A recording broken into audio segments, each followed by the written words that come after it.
अजीत भारती जी ने 2 दिन पहले एक महिला के साथ पॉडकास्ट किया था। वो पॉडकास्ट अच्छा। उन्होंने पूरा अभी रिलीज़ नहीं किया है, लेकिन उनकी कुछ क्लिप्स अपने एक लाइव स्ट्रीम में उन्होंने दिखाए थे। हाँ, हाँ। उसमें उन्होंने बताया, जो महिला आई थी उनके यहाँ, उन्होंने हुँ। बताया कि किस प्रकार से सिर्फ़ वही नहीं, उनके पूरे परिवार को प्रताड़ित किया जा रहा है। उनकी माँ के साथ बलात्कार किया गया, उनके साथ बलात्कार किया गया। तो उन्होंने अपनी पूरी कहानी बताई और पूरे खानदान को किस तरीके से नष्ट किया गया, ये बताया है उन्होंने। और जब मैंने सुना उसके बारे में, तो बहुत ही, मैं जान के मुझे झटका लगा, बहुत शॉकिंग था वो मेरे लिए। और अच्छा। बहुत बहुत दुखदायक उनकी कहानी है। सबसे पहले तो मैं एक एक समरी है इस केस की, वो मैं एक आर्टिकल के थ्रू पहले बता देता हूँ क्या है। फिर उनकी जो क्लिप्स हैं, जो अजीत भारती जी ने अपने एक्स हैंडल पे डाली हैं, वो सब चीज़ें प्ले करेंगे और फिर कुछ चीज़ों के बारे में डिस्कस करेंगे। बहुत ही बड़ा एक, जो एक छंगूर बाबा का केस निकला था, ये उससे भी बड़ा केस मुझे लग रहा है कि यहाँ पे चल रहा है। कन्वर्जन के साथ-साथ प्रॉपर लड़कियों को फंसा के रखना, उनको ड्रग्ड रखना, उनकी खरीद फरोख्त करना और उनके साथ रेप करना, ये सब मस्जिद और मदरसे में हो रहा था, लिटरली। जैसे कि ये जो हैं, इनका नाम हलीमा है और ये अब अपना नाम यशोदा बताती हैं। इन्होंने अपनी कहानी बताई है पूरी, कि और इन्होंने सिर्फ अपनी नहीं, अपने पूरे खानदान की, इनके नाना परनाना जब थे तब से इन्होंने अपनी कहानी बताई है, 1992 से, 1992 से। तो पहले तो उनके पूरे परिवार को फोर्सिबली कन्वर्ट किया गया और उसके बाद फिर क्या हुआ कि ये, उनके खानदान बहुत अमीर था, तो पहले इनके नाना को और उनके मामा को मारा जाता है पैसों के लिए।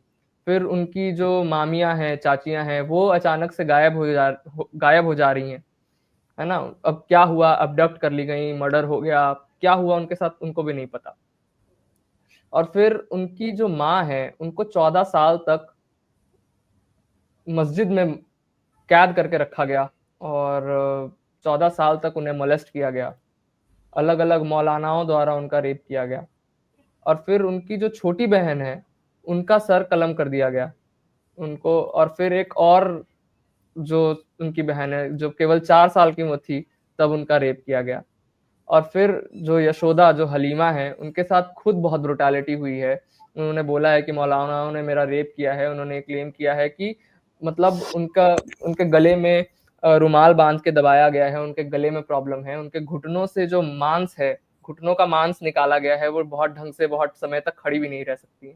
इतनी दरिंदगी की गई है उनके साथ। तो बहुत ही दुखदायक इनकी कहानी है। हुँ। ये सबसे पहले बताती हैं कि इनके परनाना जो थे, जो मुसलमान नहीं बने थे, उनको कैसे मारा था। मैंने हर जगह जाकर के मदद की गुहार लगाई और मैंने अपनी बात रखी कि मेरे साथ मेरे परिवार की हत्याएँ हुई हैं। मीडिया के द्वारा, चैनलों के द्वारा, इंस्टाग्राम द्वारा मैंने बात रखी अपनी कि शायद मुझे कोई इंसाफ दे सके। सबसे पहले मैं मौलानाओं के पास गई थी, मीडिया के पास नहीं गई थी। मैंने हाथ जोड़कर विनती की थी और ऐसे ही मेरी बहन उम्मे हबीबा उर्फ हिना, वो भी संघर्ष करती रही। जामिया मदरसे की दीवार कूद करके, जिसमें उसके जब वो भागी थी वहाँ से, तो वो पुलिस स्टेशन गई थी। तब मौलाना इमाम साहब ने, इम्तियाज़ हुसैन ने ही ये केस दबाया था कि अगर इस लड़की का मदरसे से खुलासा हुआ कि इसके साथ हम शोषण कर रहे हैं, तो ये बात पूरे हिंदुस्तान में फैल सकती है मदरसे की। मेरी बहन ने बहुत संघर्ष किया था। मेरी माँ की मम्मी की 4 बहनें, भूरी की, मिक्की के 4 भाई हुए थे, 5 बहनें, 5 भाई, 10 बहन-भाई।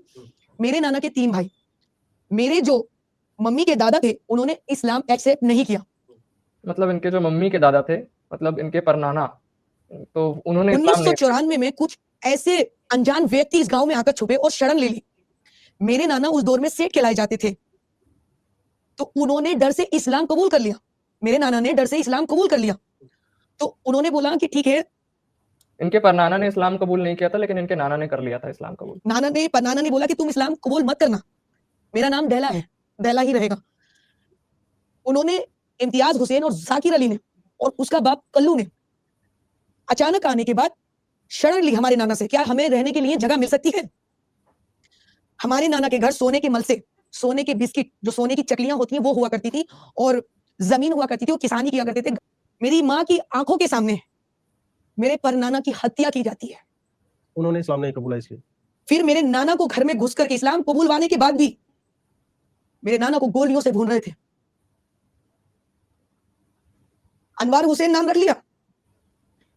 इनके परनाना ने इस्लाम एक्सेप्ट नहीं किया तो उनको मार दिया गया, और इनके नाना ने इस्लाम एक्सेप्ट कर लिया, फिर भी इनके पैसों के चक्कर में इनके नाना को भी मार दिया इन लोगों ने। और फिर उसके बाद क्या हुआ वो भी एक बहुत, उसके बाद इनके जो मामा हैं उनके साथ क्या हुआ वो कहानी भी बहुत दर्दनाक है जो इन्होंने बताई है। घर का मंदिर तोड़ा गया, मिक्की मम्मा की बॉडी को भून दिया गया। इम्तियाज मिक्की मम्मा यानी मामा के बारे में बात कर रही है, मम्मा मतलब माँ नहीं है यहाँ पर। हुसैन ने दोनों पिस्टलें मिक्की मामू की मेरे पिस्टलें निकाल ली। यहाँ बंडल रहते थे पैसा, उस दौर में लाख रुपए थे उनकी जेब में, लाख रुपए थे। खून में सने हुए पैसे, इम्तियाज हुसैन लूटने वाला, गोलियां चलाने वाला, पैरों से खून खून के मारने वाला जाकिर मौलाना, कल्लू मौलाना, इरफान मुल्ला जो इसका सगा मामू है, ताहिरा बेगम मास्टरमाइंड प्लांट जो ये देश के अंदर घुसपैठिए हैं, इन्होंने मेरे मामू को इतनी बेरहमी से कोई जगह नहीं छोड़ी थी मिक्की मम्मा के जहां गोली मामू के मेरे मारी नहीं थी। लेकिन जब पता चला कि मिक्की को गोलियों से भून दिया गया तो मेरी मम्मी दबके से चमरवा रोड तक भागती हुई अपने भाई को देखने के लिए तड़पती हुई, जो एक बहन होती है तो वो कि हाय मेरा भाई मार डाला, हाय मेरे भाई को मार डाला, अबरार हुसैन के बेटों ने मार डाला।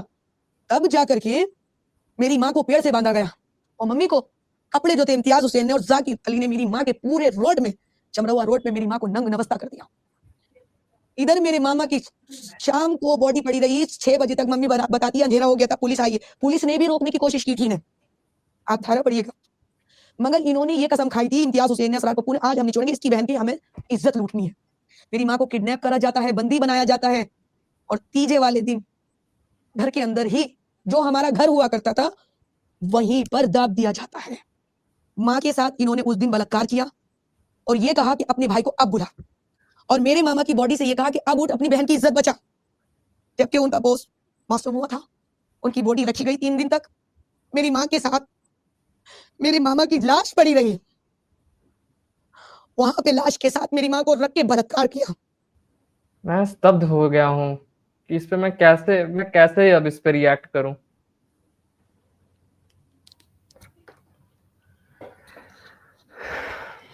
इन्होंने अभी ये बताया इसमें पूरा कि पहले इनके मामा को मारा, उनके जेब में उस समय लाख रुपए थे, खून से सने हुए लाख रुपए चुराए।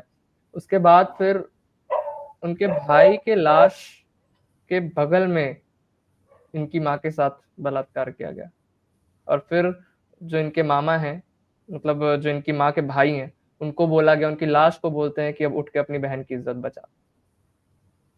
तो ये मतलब कैसी ये हैवानियत है, और इन्होंने कैसे ये सब झेला है, जो हलीमा जी हैं उन्होंने कैसे इतना कुछ झेल लिया है, मैं तो कभी कभी ये नहीं समझ पाता हूँ। बहुत हिम्मत चाहिए होती है ये सब झेलने के लिए। अब मैं इनकी माँ का भी चलाना चाहता हूँ, क्योंकि अब इनकी माँ की भी बात हो गई है, तो इनके माँ का भी बयान आया है सामने, उसकी भी वीडियो है मेरे पास, तो वो भी मैं चलाना चाहता हूँ। जो इंटरनेट पे चल रहा था उसमें इनका चेहरा नहीं छुपाया गया था अनफॉर्चुनेटली, लेकिन मैंने यहाँ पे ब्लर करवा दिया है।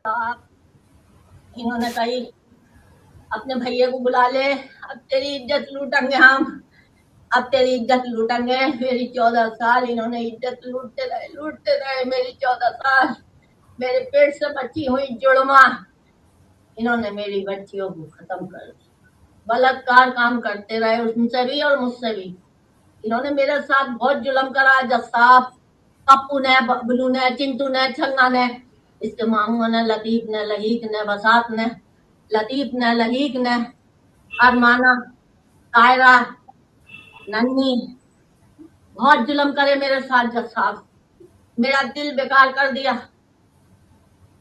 पप्पू ने मेरी आंखों के सामने गोली मारी मेरे भैया के, और मेरा भैया भी कहता रहा भूरी बहन का क्या होगा, भूरी बहन का क्या होगा।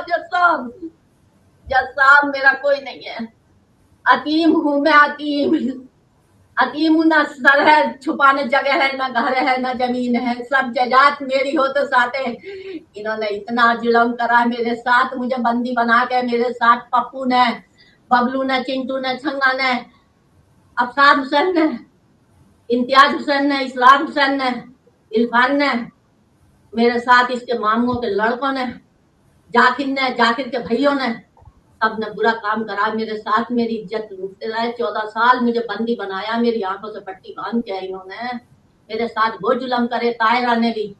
तायरा ने बहुत जुल्म करा है मेरे साथ के कोई नहीं कर सकता मेरे साथ जितना जुल्म इन मुसलमानों ने करा है मेरे साथ। बहुत जुल्म करा है मेरे साथ जज साहब, मेरा कोई नहीं है, मेरी तरफ को देख लो, मैं यतीम हूँ, बेबस बेसहारे हूँ, मेरा कोई नहीं है जज साहब, मेरा कोई नहीं है, अब कोई नहीं है। यही कहते रहे सब, अब बुला ले अपने भैया को, कबर में से बुला ले। मेरे भैया के गोलियां चलाई कबर पे, मरवे की गोलियां चलाई, 25 फैर छोड़े मेरे भैया की कबर पे, 25 फैर छोड़े।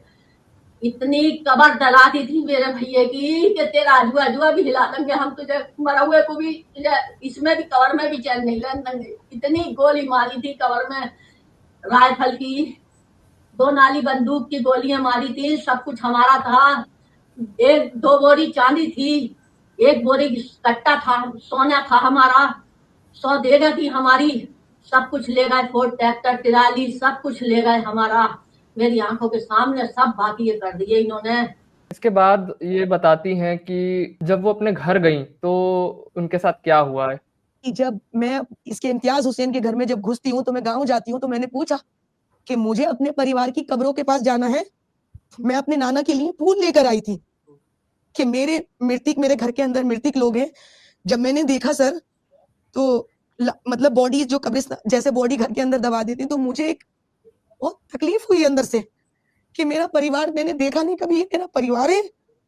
जब मैं कब्रिस्तान से निकली तो मुझे मौलानाओं ने घेर लिया, बोले तुम कौन हो, ये घर में अलाउ नहीं है, बोले बाहर निकलो तुम यहाँ से। मैंने कहा मैं यहाँ रहने नहीं आई हूँ, ये मेरे नाना है, ये मेरे माँ बापों की कब्रें हैं, मुझे अपने घर में बस मैं अपने माँ बाप की आत्मा के लिए शांति के लिए प्रे करने आई हूँ बस, और मैं यहाँ से जा रही हूँ। इतनी देर में चिंटू इम्तियाज हुसैन आ जाता है गाड़ी में 444 में। मुझे कब्रिस्तान नहीं है वो, मेरे घर से ही जो मेरी माँ का घर हुआ करता था जिसमें बॉडीज हैं, इन्होंने मुझे चारों ने पकड़ के गाड़ी में डाल लिया। गाड़ी में डालने के बाद ये अपने घर ले गए, मुझे 10 मिनट की दूरी पे है इनका घर, नवकमा दबका से चमरवा 10 मिनट में पहुंच सकते हैं आप गाड़ी से। इन्होंने मुझे रस्सियों से बांधा, ये दोनों हाथ बांधे, बेल्टों से मारा, कोई जगह नहीं छोड़ रहे थे, लात घूसे। फोन एक आदमी आया मौलाना जिसका अजीब सा चेहरा था, कुछ पगड़ी लगी थी हरी, मदनी था वो, बड़ी सी पगड़ी थी, तो उसने बोला कि बुला लो सबको। मेरा फोन कब्रिस्तान में ही घर के अंदर ही छीन लिया गया। जब मेरा फोन छीन लिया गया तो मैं किसी को फोन नहीं कर सकती थी, मैं मजबूर थी। गाड़ी के अंदर ही पूरा गांव देख रहा था कि मेरा किडनैप हो रहा है, लेकिन मजाले कोई बोल जाता, किसी ने आवाज नहीं उठाई। मैं चीखती रही बचाओ बचाओ। ये किस साल की बात है? ये अभी की है, अभी की बात है, ये घटना जो हुई है मार्च की घटना है, मार्च 2025 में? 24 की घटना है सर, 13 मार्च की घटना है। अच्छा, ये अपने घर गई थी, मतलब जो इनके परिजनों को मारा तो उनके घर पे ही उनका कब्रिस्तान बना दिया, उनके घर में ही उनकी लाशें दफना दी जो इनके परिजनों को मारा गया। और जब ये गई श्रद्धांजलि देने के लिए तो वहां से इनको पकड़ लिया। मतलब अजीत जी बताते हैं, अभी उन्होंने पूरा पॉडकास्ट पब्लिश नहीं किया है, लेकिन उन्होंने बताया कि वो 20 मिनट तक लगातार रोते हुए उन्होंने बात की, और उन्होंने वो चीज उनका वो क्लिप थोड़ी सी पब्लिश की है। वो जब वो एक्सप्लेन कर रही थी कि उनके साथ क्या हुआ जब वो ले गए उनके घर से, तो वो चीज भी उन्होंने शेयर की है। हिंदू बेटियों के साथ के काफिर की बेटी है, मारो, ये मुंह में डालो, पीछे डालो, और सीने नोच लिए। मैं मुसलमानों से पूछना चाहती हूँ, अरे तुम्हारी भरम की बेटी थी मैं, तो तुमने मुझे दुपट्टा क्यों नहीं दिया? मेरी आत्मा मेरा शरीर नोच लिया, मुझे नंगा करके मारा, मेरे जिस्म से कपड़े नोच लिए गए।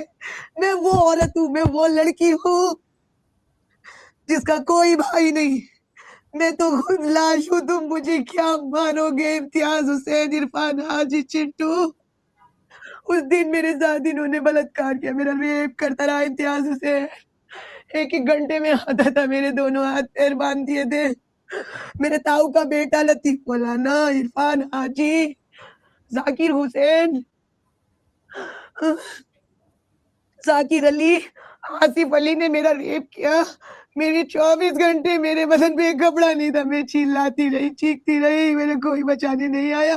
पेशाब किया मेरे टैटू पे, मैंने भगवान शिव का टैटू बनाया, मुझे बेल्टों से मारा, मेरी कोई जगह ऐसी नहीं थी जो मुझे मार नहीं रहे थे।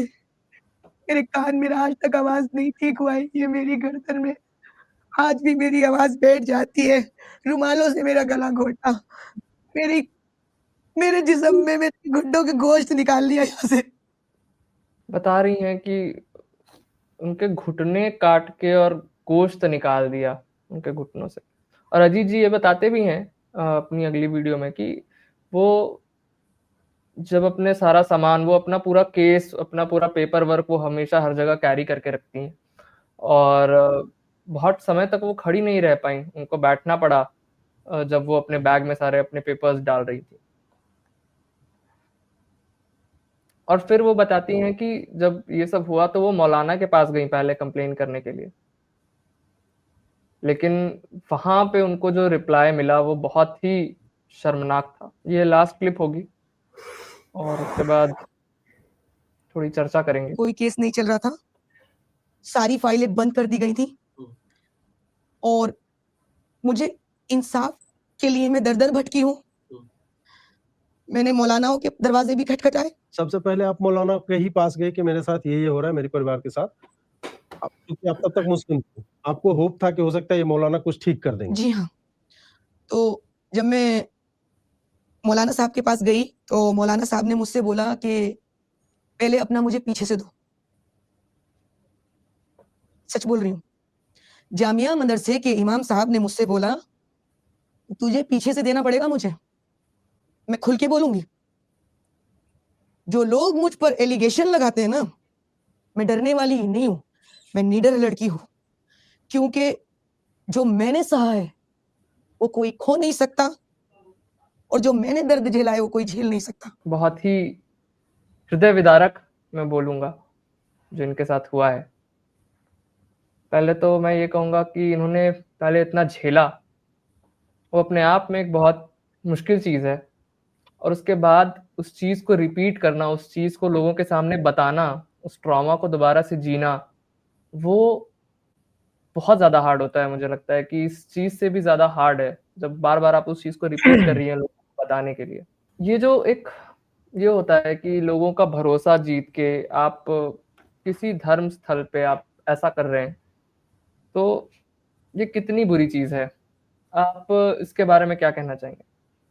जब हम देखते हैं कि मस्जिद के अंदर ऐसा हुआ, या फिर किसी, जैसे हम लोग पिछले अपने हंशंट लाइव में कर रहे थे कि आश्रम के अंदर भी ऐसी चीजें हो जाती हैं, जो आश्रम सीरीज बनी है, तो वो कहीं ना कहीं सच्ची घटनाओं पे ही आधारित है।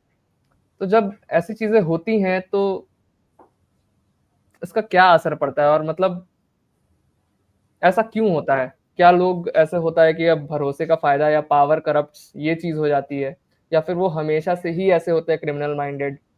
तो इस पे आपका क्या कहना है? अब देखो, अगर धर्म स्थल और इसकी बात की जाए, वो तो एक सेपरेट टॉपिक हो जाएगा कि मंदिर में या मस्जिद में या चर्च में नन्स के साथ भी होता है, वहाँ पर भी इसकी साइकोलॉजी स्टडी करने जाओगे तो एक्चुअल में क्या होता है कि अब इसमें एनालिसिस करने का मन भी नहीं करेगा कि क्या एनालिसिस किया जाए। इसमें बैठ के हम दो लोग बैठ के अगर हम एनालिसिस करके मतलब क्या कर लेंगे, जिसके साथ जो हो गया है और जो हो रहा है, और ऐसे कितने लोगों के साथ हो रहा होगा, बिल्कुल, है ना। और वैसे भी अगर देखो, कोई रिलीजन भी हटा दो तो वैसे भी स्त्रियों को लेकर कितना कैजुअल रहते हैं लोग, और उसमें आपको कोई एक शक्ति दे दे कि हाँ ये तो करने से आपको कुछ अच्छा ही मिलेगा, तो फिर वो आपको दिखने ही लगेगा। एक तो आपको कोई कुछ बोले ना, तब भी आप फीमेल्स को या स्त्रियों को इस तरह से रखते हैं। उसमें जब आपको सपोर्ट मिल जाए ग्रंथ का, शास्त्र का, रिलीजन का, मजहब का, आपके अपने समूह का, तो हैवानियत की ये तो पराकाष्ठा हमने आज देखी है। बिल्कुल बिल्कुल बिल्कुल। इसके साथ साथ बस ये है कि रिलीजन का जो स्ट्रक्चर है, जहाँ पर आप धर्मस्थल रहते हैं, मंदिर रहते हैं, मस्जिद रहते हैं, यहाँ जो लोग इसको चलाते हैं, तो इसमें 2-3 चीजें हैं। पहला तो ये कि अगर आप देखिए, धर्म में कुछ तो सत्यता है जिसके कारण से पिछले हज़ारों साल से आज यहाँ तक पहुँचा है। कुछ सत्यता है। मैं ये नहीं कहूँगा कि इसके पीछे का कारण धर्म है। अब बिल्कुल, बिल्कुल, बिल्कुल। है ना? धर्म में कुछ सत्यता है, लेकिन सत्यता इतनी महान होती है, इतनी ज़्यादा महान होती है कि अगर उसको थोड़े से मतलब उसको झूठ में अगर थोड़ा भी मिला दें 0.1% हुँ, झूठ भी सत्य लगने लगता है। बिल्कुल। प्योर झूठ नहीं बिकता। हुँ, प्योर झूठ आप नहीं बेच सकते। हुँ, वो तो तुरंत पकड़ा जाएगा। जो इनके साथ हुआ है, वो क्यों हो रहा है? क्योंकि वहाँ पर धर्म की आड़ में हो रहा है ना। बिल्कुल। तो का जो अपना एक एक अ, या रिलीजन आप बोल लो, मज़हब बोल लो, ये उसके डिबेट का अभी समय नहीं है हुँ, कि वो मज़हब है, ये धर्म है। बट मैं जो एक स्ट्रक्चर की बात कर रहा हूँ, जो एक होली स्ट्रक्चर बना के ही इंसान बैठा हुआ है, हुँ, तो वहाँ कि उसने झूठ में थोड़ा-सा सत्य मिला दिया है भगवान का, ईश्वर का, लेकिन वो झूठ ही है। और हुँ, अभी तक मैं किसी व्यक्ति से ऐसे नहीं मिला हूँ कि जिसके अंदर कुछ कमी ना हो। लेकिन ये क्या है कि यहाँ पर उस सत्य का थोड़ा-सा लेकर एक बड़े झूठ को बहुत आगे तक लेकर गए हैं और उसी झूठ की आड़ में ये सब दरिंदगी की जा रही है।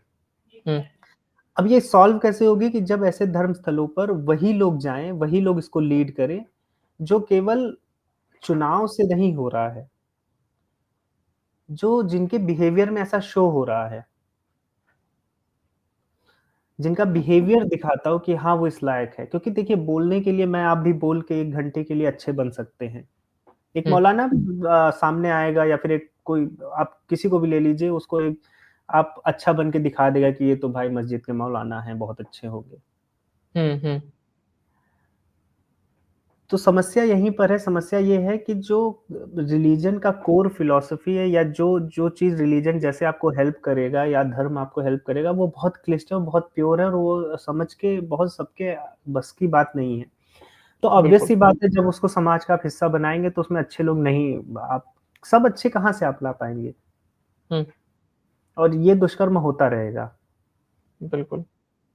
जैसे हम लोग अगर बाबा राम रहीम का भी एग्ज़ाम्पल ले लें, मैं मतलब ठीक है, ये चीज़ अभी मस्जिद में हुई है।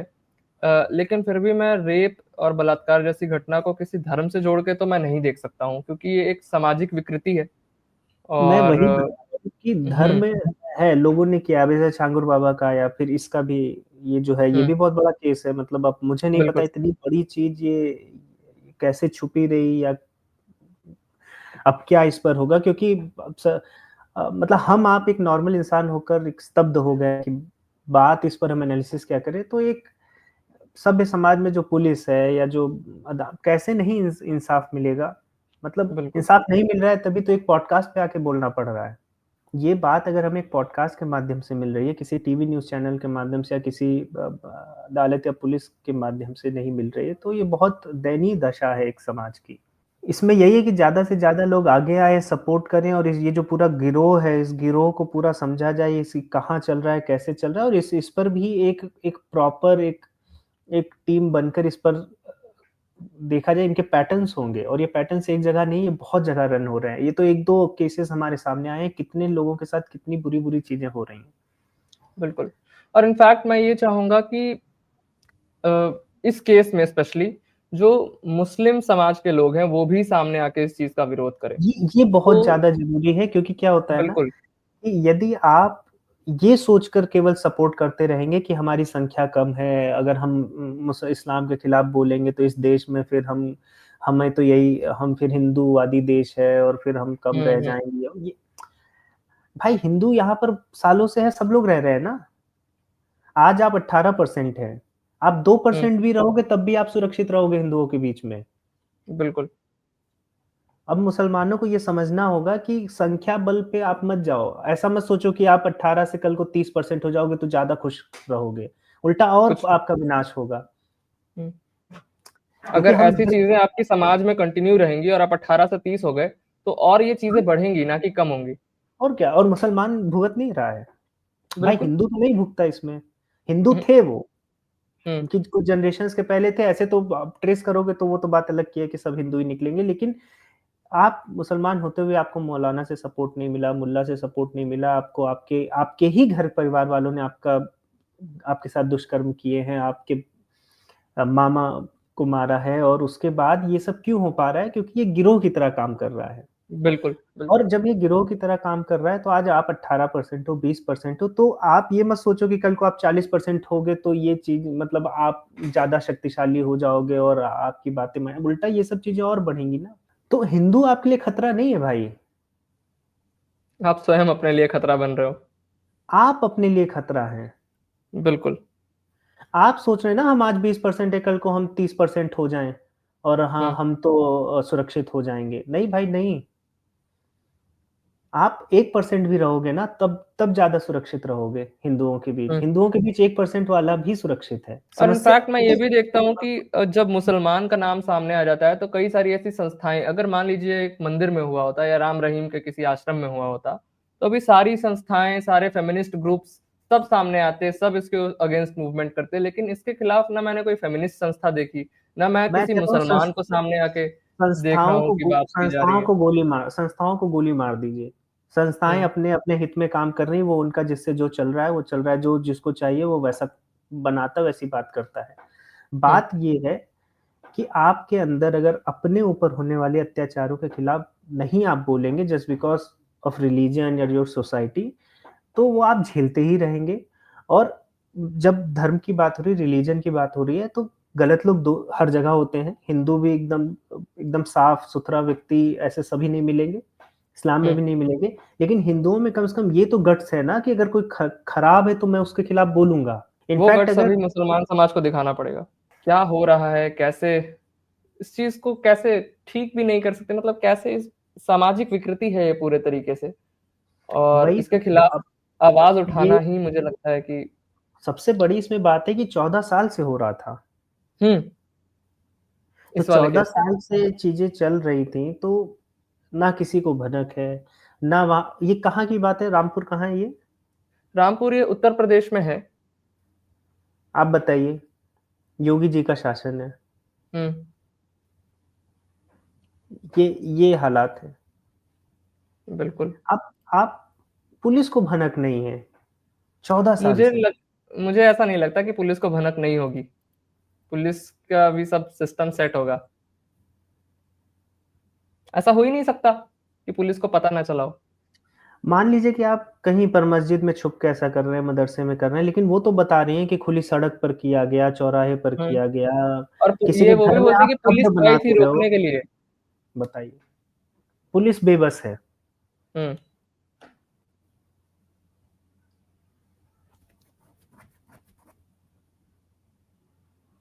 अभी खैर ये तो उसकी बात है, सीएम को थप्पड़ पड़ा था ना दिल्ली में। हाँ, रेखा गुप्ता को, हाँ, तो रेखा गुप्ता जी को। आप बीजेपी के हों, आम आदमी के हों, किसी को जो सीएम को थप्पड़ पड़ना। अब आप ये बताइए जिस स्टेट में महिला सीएम नहीं सेफ है, तो वहाँ की हुँ, महिलाएँ क्या सेफ रहेंगी यार? हुँ, कहीं इसमें हमें ना ये जो वन लाइफ वाली जो एक फ़िलॉसफ़ी है ना कि एक ही जीवन मिला, इसी में मज़े मार लें, इसी में ये बहुत नेगेटिव फ़िलॉसफ़ी है। हुँ, और ये जो एथिस्ट और ये दुनिया भर के ये जो आते हैं ना, फिर बोलते हैं कि मोरालिटी जो है वो तो नेचुरल। उसके हाँ, उसके लिए सीखने की क्या आवश्यकता है। हुँ, तो आप देख लीजिए ये यही सब है। सिखाना तो इंसान को पड़ेगा ही। आप कितना भी बोल लें कि एवोल्यूशन से हमारे अंदर मोरालिटी आई है, तो भाई हुँ, मोरालिटी आई है, बट हुँ। मोरालिटी को प्रैक्टिस कौन करेगा? सबके जब अंदर हर क्यों जगह नहीं है? अगर हाँ, एवोल्यूशन जब से ही आया है, तो सबके अंदर क्यों नहीं है? एवोल्यूशन से सबके अंदर है। सब जानते हैं हुँ, सच बोलना है, सच बोलना अच्छा होता है। कोई नहीं चाहता, मैं नहीं चाहता कि मुझसे कोई झूठ बोले। कोई भी हुँ, व्यक्ति नहीं चाहता, वो एवोल्यूशन से आया ही है। हम अपने हुँ, सर्वाइवल के लिए चाहते ही हैं सब हमसे सच बोले। बट हुँ, हम सच बोले, ये एवोल्यूशन हमसे नहीं करवा पाएगा। एग्ज़ैक्टली। हुँ, ये समझ हमारे अंदर एवोल्यूशन से ही है क्योंकि हमें सर्वाइव करना है। बट मैं हुँ, कितना एथिकली उनसे बिहेव करूँगा, यहीं पर तो धर्म की आवश्यकता है। प्राण जाए पर वचन ना जाए, ये धर्म से आप सीखते बिल्कुल। हैं। तो हुँ, ये सब व्यवस्थाएँ हैं। बट लेकिन हुँ, यही है, ये जो समस्या है ये हर जगह है और इसका सॉल्यूशन यही है कि आप अत्याचार के खिलाफ आवाज़ उठाएँ और बिल्कुल, मुझे नहीं बिल्कुल। लगता है कि दुनिया का कोई धर्म या कोई रिलीजन या कोई मज़हब आपको गलत के खिलाफ आवाज़ उठाने पर आपको इंसान छोड़ दीजिए, इंसान जज करें जो भी भगवान है या ईश्वर है, वो आपको गलत के खिलाफ आवाज़ उठाने पर, चाहे आप मुसलमान हो या हिंदू हो, आपको गलत के खिलाफ आवाज़ उठाने पर कोई भी भगवान आपको आपके मतलब पर्सनली भी अगर वो आपका लेखा-जोखा कर रहा है, अगर आप यहाँ तक बिलीव करते हैं, तो आपका बुरा नहीं सोचेगा। तो इसलिए चाहे मुस्लिम और और हिंदू, उनको अत्याचार के खिलाफ आवाज़ उठानी ही पड़ेगी। बिल्कुल, और अगर आप आवाज़ नहीं उठाएँगे तो कहीं न कहीं आपका ही फिर स्टीरियोटाइप बनेगा। जो एक बन रहा है, बना हुआ है ऑलरेडी, वो और स्ट्रॉन्ग हो जाएगा लोगों के बीच में अगर आप आवाज़ नहीं उठाएँगे तो। और फिर अब मैं तो सोच रहा हूँ, अगर मैं हुँ, तो सोच रहा हूँ कैसे एक महिला को बुर्के में देखने वाला समाज, हुँ, आज आप हिंदू धर्म में आप नहीं, मैं नहीं देखता हूँ कि बहुत से ऐसा कि आप बहुत बंधन में किसी को रख सकते हैं। आज की बात कर रहा हूँ मैं, 200 साल हुँ, पीछे की बात नहीं कर रहा हूँ, मैं हिस्टोरियन नहीं हूँ, रिसर्च करके पढ़ सकते हैं, लेकिन आज की बात कर रहे हैं। आज के हुँ, समय में अगर आप अपनी माँ को, अपनी बहन को, अपने मामी को, अपनी खाला को अगर आप बुर्के में देख रहे हैं, तो फिर आप किसी चीज़ पर बात नहीं कर सकते। ख़ासकर बिल्कुल, जो आप लिबर्टी और स्वतंत्रता, फ्रीडम की बात करते हैं। बिल्कुल, बिल्कुल, बिल्कुल, बिल्कुल। आपकी माँ बुर्के में है यार, हुँ, फिर आप अब वो बड़ी-बड़ी बात स्वतंत्रता भी नहीं दे पा रहे अपने घर पे। जस्ट बिकॉज़ कि वो भाई ये अरे भाई, कल्चर जियोग्राफिकली बनते हैं। अब वो ठीक है, वो उस दूसरे मज़हब पे क्या ही बात किया जाए। लेकिन हुँ, ये है कि आपको लगातार आवाज़ उठानी रहेगी, और ये लगातार हिंदू धर्म में आवाज़ उठी है।